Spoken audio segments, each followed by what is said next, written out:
Jesús Horacio González Delgadillo. Él tiene más de 15 años de experiencia en empresas multinacionales en México y Europa, ocupando posiciones ejecutivas en inteligencia estratégica, asuntos corporativos, recursos humanos y proyectos operativos. Más de 10 años de experiencia en el sector público como senador de la República, regidor ciudadano y secretario de gobierno en ciudades del área metropolitana de Monterrey. Director general de organismos públicos descentralizados, experto en implementación y operación de proyectos de inteligencia estratégica, planeación y recursos humanos. Emprendedor e inversionista de Coparmex Salud, Centro de Control Metabólico. Fundador y presidente de Jóvenes en Acción y Mamás en Acción, agrupaciones civiles con objetivos de desarrollar liderazgos comunitarios y fomento de familias socialmente responsables. Mucho gusto. Nomás ahorita se oye como que tengo como 80 años. Dije, oye, ya no me están saliendo los números. Un gusto y muchas gracias por la invitación. Encantados de compartir este espacio con ustedes. Igualmente. Nosotros quisimos hacer esta entrevista porque vemos que tu perfil es muy diferente. Hay diferentes buenos y diferentes malos. Espero que esto vaya más canteado al bueno que al malo. Diferente bueno, un perfil preparado, un perfil técnico, un perfil profesional, y creo que por eso quisimos no irnos en tema de colores, ni mucho menos, sino lo que es el ciudadano. Y quisiera preguntarte, Jesús, ¿cómo te defines tú en 3 palabras? Resiliente, responsable, solidario. No lo había pensado, consta, no estaba planeado. O sea, de verdad, resiliente porque estábamos platicando antes de la entrevista precisamente cómo la función pública, pero también en lo privado, pues tiene subidas y bajadas, incluso en lo personal, en lo emocional. Ahí está con la pandemia también, un día estás enfermo, otro día estás con salud y entonces empiezas a valorar y entender que la vida es así, subidas y bajadas.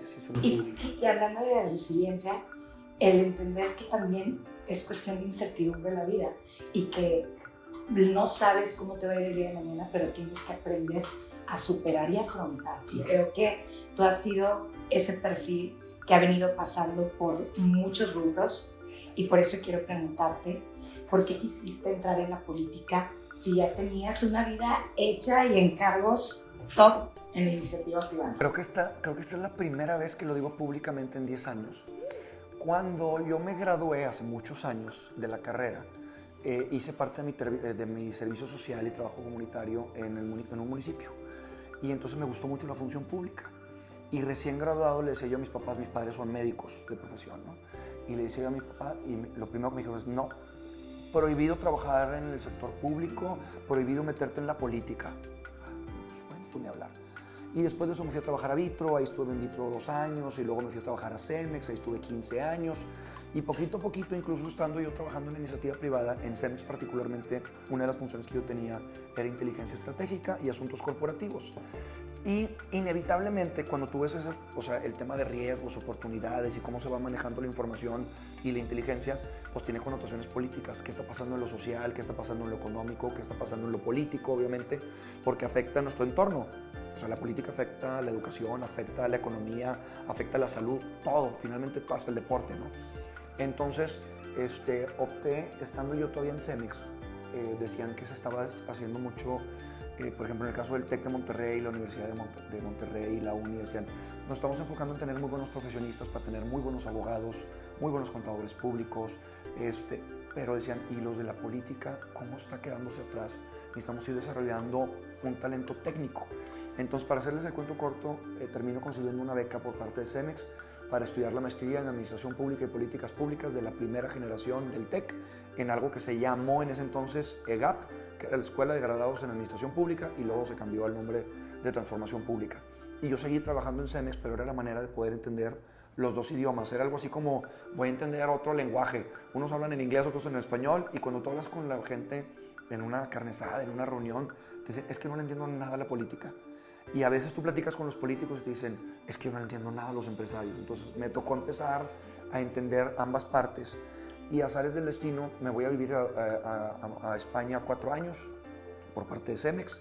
Allá me becan para una segunda maestría en inteligencia estratégica y otra vez los temas de administración pública y cómo funcionaba el mundo, que si había un golpe de Estado, que si estaban nacionalizando cosas. Entonces empezaba como a permearme un poquito más en ese tema y se viene la crisis de inseguridad del 2010 en México. Robos, secuestros, extorsiones y demás. En ese entonces, estando yo viviendo en Madrid, me dicen si me estoy aventando mucho rollo. Estando yo en Madrid, la inseguridad estaba todo lo que daba y desgraciadamente, un día leyendo el periódico, mi hijo recién nacido, mi hijo tiene hoy 15 años, y me acuerdo que estaba recién nacido porque yo lo traía en brazos, tenía un mes de haber nacido, y veo en el periódico que habían secuestrado a un primo hermano mío, y desgraciadamente nunca lo volvimos a ver. Fue de esos casos de secuestros en la ciudad en donde perdimos a mucha gente. Y se cambiaban los horarios, la gente no puede salir a los bares, no puede salir a los restaurantes, no puede salir a la carretera. Y empecé a frustrarme y yo veía que empezaban a organizar un movimiento que se llamó Iluminemos México. Todos vestidos de blanco a caminar en la Macroplaza y a caminar en el Zócalo. Y entonces digo, oigan, yo quisiera estar allá. Y platicando con amigos mexicanos en España, organizamos nosotros allá la marcha. Entonces organizamos la marcha de Iluminemos México. Tengo una foto que le tengo mucho cariño y me mueve las fibras, porque es nosotros organizando la marcha de Iluminemos México en Paseo de la Castellana, que es la avenida principal de Madrid, para juntar a 500 mexicanos a caminar hasta la Embajada de México y dejaron las firmas diciendo que queríamos un alto y que se hicieran las cosas diferentes para poder recuperar la seguridad en el país. Y yo tengo a mi hijo en brazos un mes. Entonces, para mí era como un mover las fibras, decir, ¿qué es lo que estamos haciendo nosotros para poder regresar o darle a nuestros hijos más bien un país mejor del que nos tocó a nosotros? Pues ya es un tema de generaciones. Nosotros finalmente hoy estamos enfrentando un país que es el resultado de las decisiones de las generaciones anteriores a las nuestras. Entonces tenemos que ser un poquito responsables. Termina mi periodo en Cemex, en España, perdón, y de Cemex me regresan a México. Casualmente era justo cuando estaba ese tema de la inseguridad y el gobernador de ese entonces saca bandera blanca y lo que dice es, oigan, la inseguridad está inaguantable, y le pide ayuda a los empresarios y le pide ayuda a la academia. Entonces termino yo convirtiéndome en una de las 10 personas de las empresas, Cemex, Alfa, Signus, Soriana, FEMSA, el TEC de Monterrey, la UDEM, la UR, la UNI, todos participando, y nos involucramos en un grupito en donde éramos 10 personas, de donde surge Fuerza Civil, que es la manera en la que se tenía que recuperar la seguridad en el Estado, con todo lo que se tenía que hacer de infraestructura, reclutamiento, selección, capacitación, la Universidad de las Ciencias de la Seguridad, un montón de cosas. Entonces esa fue como mi primer participación, inevitablemente, desde la iniciativa privada en lo público. Y un año después, casualmente venían elecciones, se acercan con los empresarios, una persona que era candidato a alcalde de la ciudad en la que vivo, que es San Pedro, y si no, estamos buscando a alguien que entienda los dos idiomas, que pueda tener un conocimiento de lo público, pero también de lo privado. Y para hacerles cuento corto, me saco la rifa del tigre y me invitan como regidor ciudadano. Entonces, mi primer posición, en realidad, después de que se ganó la planilla, fue como regidor ciudadano sin partido, pero dentro del PAN particularmente, dentro del PAN, pero sin partido, como regidor ciudadano aquí en el municipio de San Pedro. Al año de estar yo, el periodo de una alcaldía dura 3 años. Al año y piquito, prácticamente, el alcalde me invita como secretario de ayuntamiento, y ahí es donde tengo que decidir soltar el tema privado y aventarme la rifa del tigre y el salto, sí, a lo público. Y dije que iba a estar esos 3 años, llevo 10. Estuve como regidor ciudadano, secretario de Ayuntamiento de San Pedro, secretario de Ayuntamiento de San Nicolás, coordiné campañas políticas divertidísimos. Si nunca han participado en una campaña política, se los recomiendo porque es el mejor termómetro y la mejor forma de entender lo que está pasando verdaderamente en nuestro entorno. Twitter, Instagram, Facebook, las reuniones vecinales y carnes asadas jalan, pero cuando vas a la calle, a las banquetas y escuchas las historias de primera mano de las personas, te permite tener es como los médicos, ¿no? O sea, tienes que ver qué es lo que le está pasando, tomarle la temperatura, tomarle el pulso, y es lo mismo con la ciudadanía. Es la mejor forma de hacer política. Y termino incluso, actualmente, de hecho, sigo siendo senador suplente. Me tocó ser senador en funciones en la legislatura pasada y en la comisión permanente, y actualmente no tengo ningún partido. A pesar de que me invitaron a estar afiliado al PAN, yo les digo que es un tema de condiciones y circunstancias. Y lo platicábamos antes de la entrevista, o sea, hay gente buena y gente mala en todos los partidos políticos y también en las empresas, hasta en las familias. O sea, hasta en las familias, o sea, a ti no te pueden juzgar por lo que haga tu papá, tu mamá, tu hermano, tu hermana, y lo mismo pasa en los partidos políticos. Entonces, yo soy un convencido de que finalmente lo que tenemos es el resultado de la organización de nosotros como personas. Les digo yo, uno de mis eslogans es: necesitamos más ciudadanos y menos habitantes. El habitante está sentado y piensa que nada más pagando predial ya cumplió con su responsabilidad. Creo que el ciudadano lo tenemos que ir evolucionando en el sentido de decir: pago mi predial, pero tengo mi credencial de elector, pero voy a votar, pero participo en las juntas vecinales, pero busco la manera de ser un poquito mucho más participativo e involucrado en los temas públicos. Entonces, después de todo ese rollote, estoy hoy todavía metido en lo público. Y luego fíjate que fui maestro de la UDEM también y hice agrupaciones, no asociaciones, en donde yo buscaba impulsar jóvenes. Ahorita te platico cómo fue evolucionando, pero impulsaba yo jóvenes, conocemos por ahí algunos en común, en donde yo les decía: tenemos que generar esa conciencia en los jóvenes para que sean los futuros líderes sociales, líderes políticos, líderes comunitarios, pero que sean factores de cambio. Sí. Y entonces pues hacíamos mucha labor comunitaria, labor social, y participábamos en un montón de iniciativas cercanas a la comunidad. Y luego empezó a tener tanto éxito que las mamás de estos chavos, que hoy son mis amigos, fueron mis alumnos, luego fueron mis compañeros y hoy son mis amigos, las mamás decían: oye, yo también quiero ir. Y le digo: sí, pero hoy soy mamá. Por eso Mamás en Acción. Por eso hice lo de Mamás en Acción. ¡Qué padre! Mamás me buscaban y hoy soy amigo de los chavos y de sus mamás. Y en Instagram me escribo con los chavos y con sus mamás y somos amigos, porque les digo yo que yo soy como una generación eslabón, ¿no? A veces estoy más cerca de los papás que de los chavos, pero bueno, les decía yo: oye, hay que respetar los espacios de los jóvenes porque ellos pues, tienen sus temas, ¿no? Y sus espacios y sus dinámicas. Pero ¿por qué no hacemos entonces? Buscamos la manera de que mamás participen. Yo les digo que lo que tenemos que hacer, así como hicimos esto con los chavos, de generar líderes comunitarios o líderes sociales, con las mamás vamos a promover familias socialmente responsables, familias que tengan un entendimiento de cómo cuidar el medio ambiente, cómo cuidar su dignidad también en las familias, cómo cuidar incluso su economía, cómo le hacemos para que ellas sean parte del cambio, porque finalmente las mamás son la parte medular. Y las cosas que suceden hoy, por ejemplo, el tema de inseguridad, yo te puedo decir que el 75% de la incidencia delictiva son cosas que pasan de la puerta hacia dentro del hogar. Entonces, ¿cómo podemos irnos al origen del problema? Mira, ahorita hablabas acerca de la participación ciudadana y cómo crear nuevos liderazgos en los jóvenes y cómo incentivaste a estos jóvenes, a las mamás, a las familias. Y pues no podemos dejar de ver que hoy por hoy la sociedad civil vive en una apatía, en un hartazgo y en una desconfianza total hacia el gobierno. Sí. Quiero preguntarte cómo podríamos incentivar la confianza en ellos y superar este reto, pasar de una democracia representativa a una democracia participativa.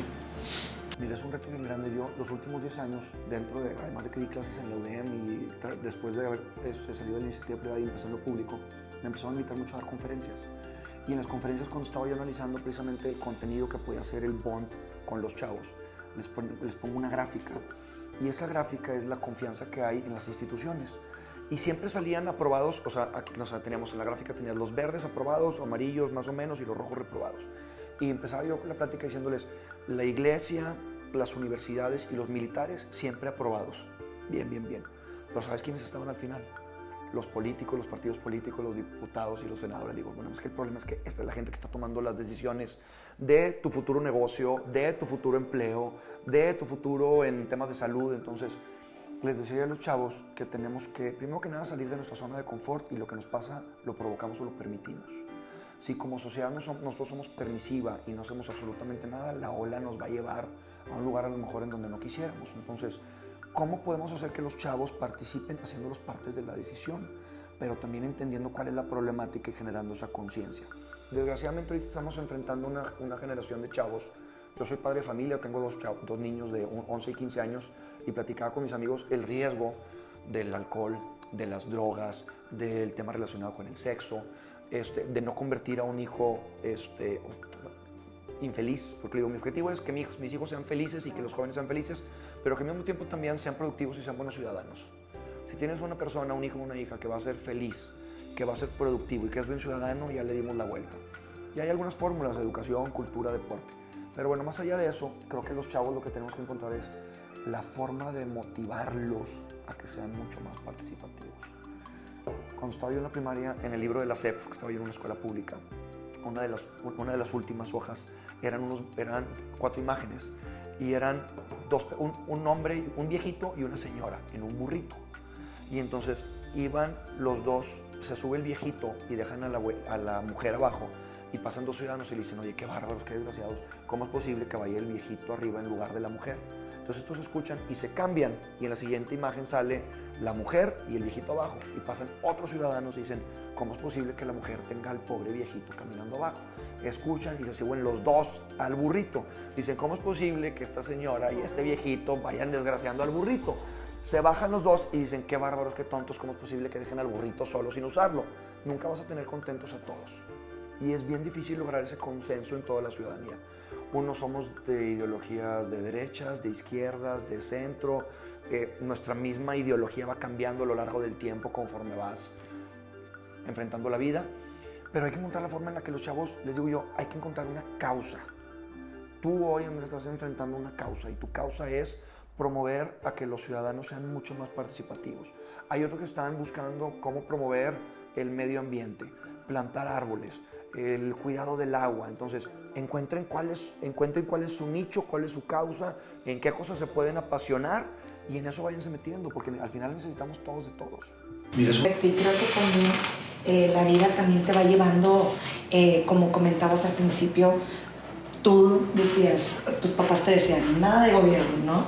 Y luego... Eso me decían hace 20 años, hoy me dicen, dale sin miedo y... Qué padre, ¿eh? O sea, de verdad, o sea... Fuiste replanteando tu vida desde la iniciativa privada, luego al gobierno, y ahora quiero preguntarte, ¿cómo has venido desempeñándote en estos años como funcionario público, pero hace poco tomaste la decisión de renunciar al partido que militabas? Sí. ¿Crees que más ciudadanos deben participar en política sin estar en algún partido? ¿Y qué ventajas o desventajas has visto de esto? Todos los partidos políticos tienen gente buena y gente mala. Y son épocas. Y finalmente tienen ideologías, pero esas mismas ideologías van cambiando. O sea, yo te puedo decir, sin excepción, que todos los partidos políticos van a cambiar y han sido diferentes hace 10 años a hoy a lo que van a ser hace 5 años. En el periodo en el que a mí me invitan, particularmente en este partido, yo tuve un reto muy grande porque siempre me vieron como un externo. Este viene de Cemex, este viene de la iniciativa privada, no, este es sobrino de nosotros. O sea, sí, entonces se hacen como clubs de Toby y ya, desgraciadamente en muchos partidos políticos las decisiones están más arregladas que la lucha libre. Entonces, para mí, el ser parte de una... Para mí el ser parte de algo en donde no estoy de acuerdo por la forma de la transparencia y la forma en que lo hace, pues no lo puedo aceptar. Pero, insisto, hay liderazgos muy buenos en todos los partidos políticos.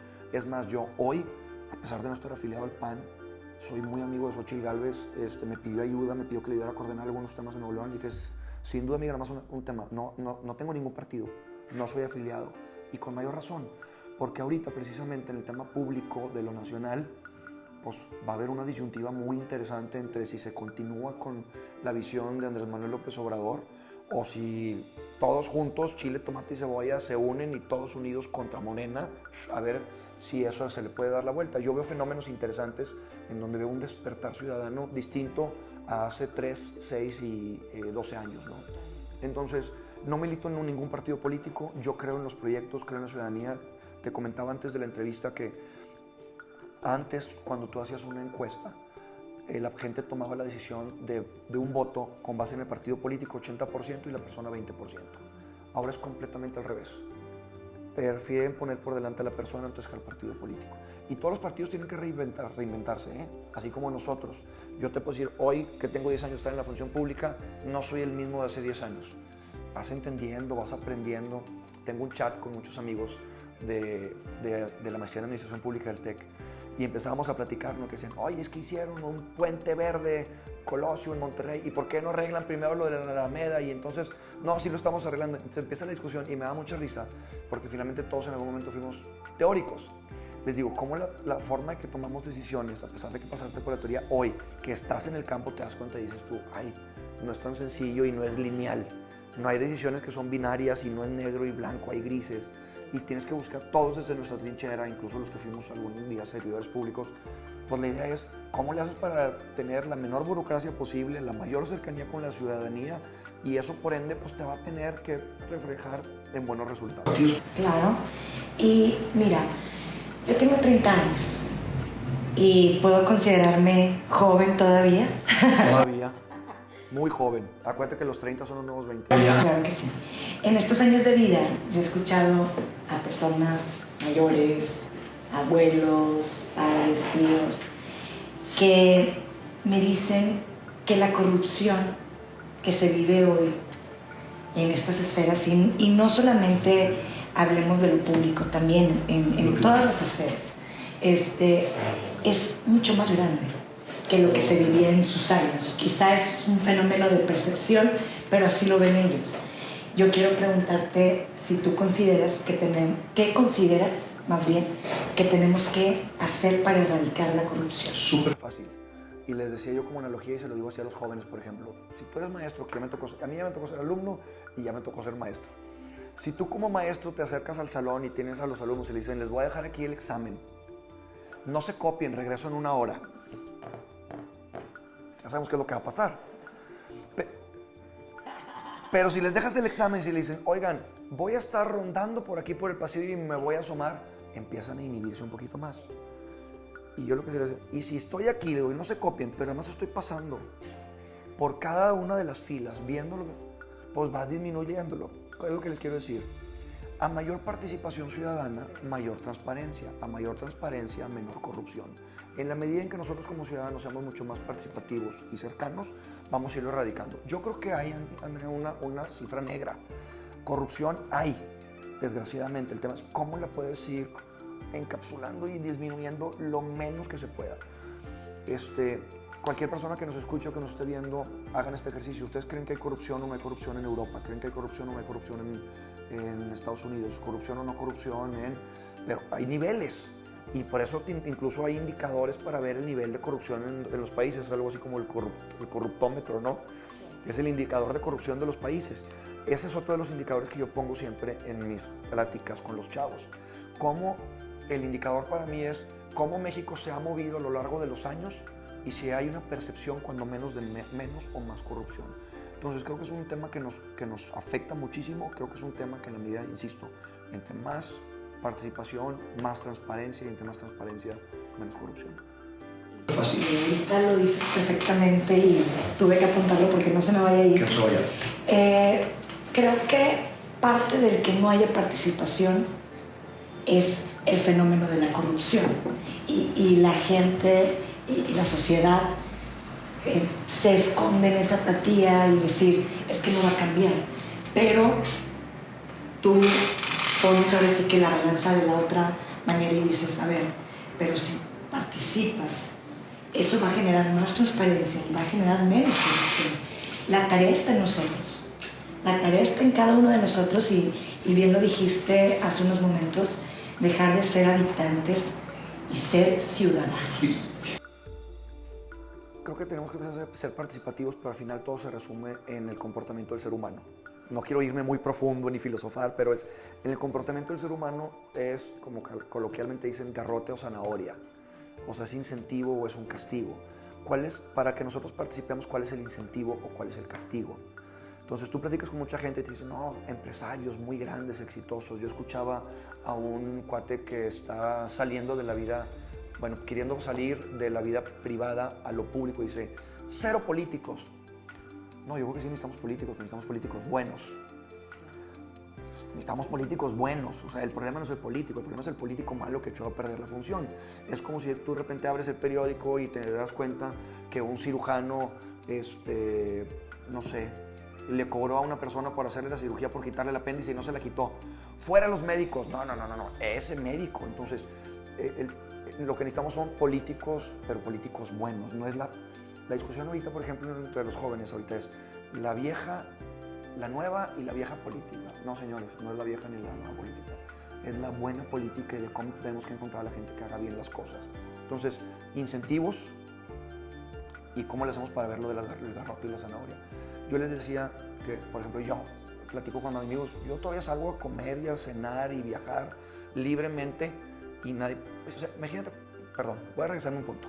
Cuando yo les hablaba del gráfico, que les decía a la gente con mejor percepción, los últimos eran los partidos políticos y los senadores. Imagínate cómo me siento yo a mis 40 y tantos años, padre de familia, de irme a presentar a 2.500 chavos en un auditorio y decirles, sí, yo formo parte de esa escoria social, política, que la gente no quiere, pero que tenemos que ver cómo la reinventamos y cómo le damos un prestigio para que otra vez sea un tema. Antes yo me acuerdo que el ser político era, es una persona que quiere ayudar, que quiere participar. Salían de la iniciativa privada como para decir, ya hice mi patrimonio y ahora puedo participar. Y esa era mi lógica. Yo dije, oye, ya estoy casado, ya tengo hijos, ya tengo carrera, ya tengo maestría, tengo mis negocios, tengo mi coche, tengo mi casa, no quiero ser millonario, lo que me interesa es trascender. Y entonces decido meterme. El tema es que los valores de cada uno de nosotros, hay gente que le interesa nada más lo económico, gente que le interesa nada más el poder, gente que le interesa nada más lo social. Ese balance es el que tenemos que ir viendo cómo lo impulsamos entre la sociedad para que sean mucho más participativos. Quería preguntarte algo bien importante, que todos ahorita vemos en los titulares de noticias, sobre todo locales, que es cómo están funcionando de la mano los tres poderes. Y vemos que pues están habiendo varias disputas, no se ponen de acuerdo y creo que es algo que también nos afecta a todos porque lejos de agendas partidistas tenemos que ver y estar centrados en la agenda ciudadana. Yo quiero preguntarte específicamente qué opinas sobre la relación de estos tres poderes y en específico del Ejecutivo con el Congreso. Creo en la necesidad de la independencia de los tres poderes, la autonomía de los tres poderes precisamente está para hacer estos contrapesos y balances, porque si no pues tendríamos un esquema dictatorial, ¿no? Dictatorial y autoritario. Es una desgracia que cuando tú ves, si hablamos de los titulares, tú ves los titulares y no te hablan de cómo se está resolviendo la problemática de salud, cómo se está resolviendo la problemática del agua, de la seguridad, del transporte público, no, todo es a quién metieron al bote, a quién le cerraron un negocio, quién le escupió más que al otro, a quién le dejaron la basura fuera de su casa, a quién criticaron más por estar vendiendo facturas. Entonces es muy triste el ver que nosotros como ciudadanos, estamos a la expectativa viendo cómo están peleando los demás, pero estamos esperando que se resuelvan las cosas. Entonces, desgraciadamente, la energía del gobierno del estado, incluyendo el gobernador, la energía de todos los diputados locales en el Congreso, la energía de los diputados federales también, la energía de los senadores, la energía del Poder Judicial está distraída. Está distraída en banalidades, está distraída en complejos, está distraída en fobias y están dejando a un lado la prioridad que para nosotros como ciudadanos son las cosas que se tendrían que estar resolviendo y que no sea posible que estén viendo esas cosas en lugar de estar pensando cómo hacerle para tener agua y podernos bañar, para poder tener un buen transporte público en donde no esté la gente esperando 3 horas para un camión bajo el sol, en donde podamos entender que todas las problemáticas que tenemos de faltas de capacidad para resolver los problemas de salud que hoy desgraciadamente tenemos se puedan resolver. Entonces es una desgracia, pero al mismo tiempo yo trato de ser optimista casi siempre y ver el vaso medio lleno. Son perfiles cada quien, hay gente que es súper pesimista y siempre encuentra un problema para una solución. Y yo creo que hay que encontrar la manera en donde se haga una sacudida. Y mira, ya intentó meterse entre las patas de los caballos la iniciativa privada y la academia y nadie puede. Y creo que tiene que haber reacomodos. Es como cuando se hace ese estrés y son esos estreses que lo que hacen es que finalmente todo se tenga que acomodar y cada uno entienda cuál es su lugar. Lo veo mal. Creo que como ciudadanos es una desgracia que se estén distrayendo, pero creo que estamos a 10 meses de que se vuelvan a ajustar las cosas. Es una excelente respuesta y te agradezco mucho porque desde tu percepción, que no has estado meramente inmiscuido en la política desde tus inicios, creo que tienes esas dos variantes y por eso esa respuesta nos da pues mucha carnita, ¿verdad? De lo que tenemos que hacer también como ciudadanos. Y quiero cerrar en algo muy importante. Nosotros como Vibra Cívica creemos que lo más importante está en la sociedad, está en la gente, está en los organismos civiles y cómo estos organismos empresariales, profesionales y gobierno deben de trabajar en conjunto. Yo quiero saber qué consejo cívico te ha marcado en la vida y que nos puedas compartir. Consejos. Si nosotros no estamos contentos con lo que está pasando, tenemos que hacer algo. Si nosotros no estamos contentos con lo que está pasando, tenemos que ser factores de cambio. Porque si somos permisivos y nos quedamos atrás, las cosas van a tomar su propia inercia y después puede ser una situación irreversible para nuestra sociedad. Mira, yo voy a hacer la reflexión de mis papás. Mis papás ya están jubilados, los dos son médicos, gracias a Dios son muy buenos padres, siempre cercanos, siempre me apoyaban. Pero cuando te platicaba yo que hace 25 años me dijeron, prohibido meterte a la política. ¿Qué pasó en 25 años? En 25 años su hijo, estoy pensando como papá y al mismo tiempo como hijos, pues su hijo, no sé, hizo una carrera, hizo sus estudios de posgrado y maestrías y trabajó en la iniciativa privada y vivió en otro país y se casó y demás. Entonces ahora sí, y ya ahora tiene experiencia en lo público, porque ahora lo que me dicen es, dale, tienes todo nuestro apoyo. Mi esposa igual, mis amigos igual. Entonces, ¿qué fue lo que cambió? Que en cierta etapa de vida te das cuenta que, híjole, debí haber hecho algo. Ustedes transmiten muy buena vibra con lo que están haciendo. Justo, o sea, el nombre de ustedes va perfecto porque es el transmitir buena vibra. Ponte a ver cuando se hacen estas marchas de defensa del voto y defensa del INE. Tú te pones a ver y somos muchos adultos. ¿Por qué somos muchos adultos? Porque nos estamos dando cuenta de lo que nos va a afectar. Y los chavos andan preocupados por quién ganó el fútbol, si ganó Tigres, si ganó Rayados, si va a venir no sé quién a un concierto nuevo, si se les acabaron los boletos, si está bien caro lo del festival. Entonces, no es crítica, es una reflexión. Traen su mente en otro lado. Traen su mente en otro lado. No les importa si se va a acabar el agua en 6 meses porque hoy se bañaron para irse al festival. That's it. No está en su agenda. Entonces, ¿cómo le hacemos para ir permeando para que nosotros los que estamos viejos les podamos transmitir a los chavos que hay cosas que sí son importantísimas como para poder hacer? Entonces, la buena vibra creo que es una muy buena acción. La participación de los organismos de la sociedad civil es muy buena, pero tenemos que encontrar la manera de hacer un balance y ser críticos, pero también ser participativos. O sea, la fila, hay un meme bien chistoso, es la fila de las críticas, todo el mundo quiere criticar. La fila de las acciones, no, yo no. Lo que les digo cuando me siento con empresarios y vienen y dicen, no, es que deberían de hacer. Y, oye, sí, tienes razón. Vente, ayúdanos. No, porque yo, mi sueldo no me alcanza y entonces yo sí quiero tener vacaciones y tener paz y tranquilidad. Le digo, mira, toda madre. Oye, así sí. Oye, es que, ¿sabes qué? La función pública, y también este es un mensaje a todos mis colegas políticos de todos los partidos políticos que le han dedicado tiempo y que son buenas personas. Gracias por dedicarle el tiempo a lo público. Hace poco me escribió, y ahí lo tengo el WhatsApp, se lo voy a enseñar ahorita cuando terminemos, una persona que yo tenía muchos años de no escuchar y de no platicar con él, y era el director de Fuerza Civil, que se aventó estos 15, 20 años en Fuerza Civil y después de seguridad, y intacto, sin críticas, sin grillas, sin haber terminado en la cárcel, sin haber terminado con vínculos con la delincuencia organizada. Y le digo, ¿sabes qué? Nadie te lo ha dicho, pero gracias por dedicarle tiempo a la seguridad de mi familia, de mis hijos y de nuestro entorno. Nadie agradece. Mis papás son médicos, insisto. Y cuando mi papá de repente terminaba, alguien recibía regalos y le daban, no sé, una botella de vino, le daban unas glorias o le daban algo, y veías a las personas súper agradecidas porque valoramos lo que hicieron por nuestra vida o por nuestros hijos. Pero la verdad de las cosas es bien difícil decirle a la gente, estamos enamorados de nuestro país, estamos enamorados de México. ¿Quién usted no está orgulloso de ser mexicano? No estamos orgullosos de ser mexicanos con y a pesar de las broncas de desarrollo urbano, las broncas de seguridad, las broncas del agua. Hay gente que nos ayudó a que las cosas estuvieran así, pero no lo valoramos, no lo meditamos. No nos subimos al coche y pasamos un puente. Ay, qué bueno, pasé en este puente muy rápido. ¿Quién hizo el puente? ¿Quién sabe? Te sientas en los árboles y estás echándote en San Pedro de Pinta una jamaica o lo que tú quieras. ¿Y quién sembró esos árboles? ¿Quién sabe?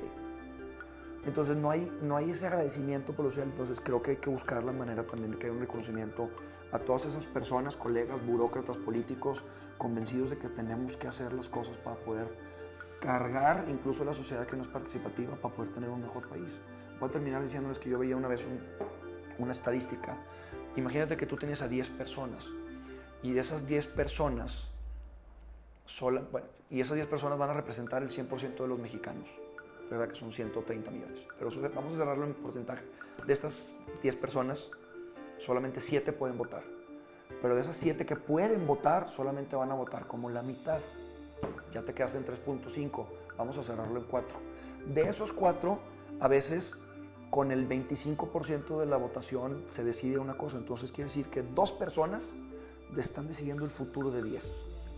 Entonces, 2 personas están decidiendo el futuro de 10. ¿Cómo le hacemos para que cada vez sea más la gente que sea participativa, vote y sea activa en las decisiones de gobierno? Pues te agradezco muchísimo esta entrevista y de verdad que digo, yo ya te seguía en redes y ya era fan, pero gracias. Totalmente. Más sabe el diablo por viejo que por diablo. Le digo que uno va aprendiendo porque le digo, no es lo mismo cuando te metes a la función pública y tienes la capacidad de tener las 2 visiones de las cosas. Espero que les haya sido útil, que les haya gustado, encantado de intercambiar por ahí cualquier reflexión, porque de eso se trata, de seguir impulsando e invitando a que la gente después estén de este lado. Muy bien. Y te queremos dar una camiseta de Vibra Cívica. Muy bien. XL, obviamente. No es M. No me dieron M. M de Mayuda, me va a quedar entonces toda Mayuda. Está que padre. Vibra Cívica, despierta tu voz, despierta tu voz. Muchísimas gracias. Ay, muchas gracias.